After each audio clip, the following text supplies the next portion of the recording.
Мына о жерде Ешенқұл байкем баштаған, Расул акелер баштаған, Болот акелер баштаған чыгармачылык адамдар отурат. Мен бир мурдагы күнү бир жаңыр жастым эле Расул аке.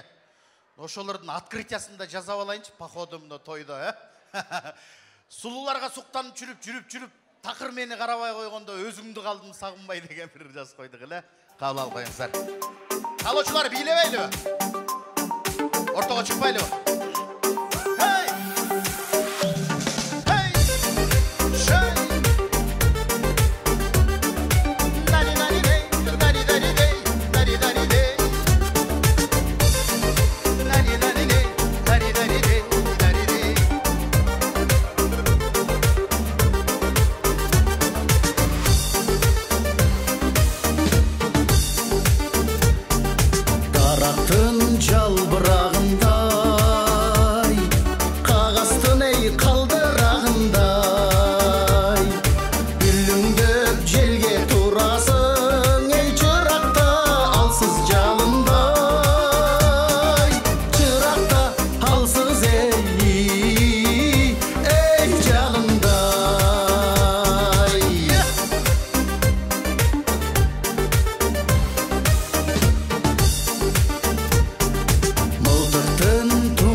Quvonch Hajibаев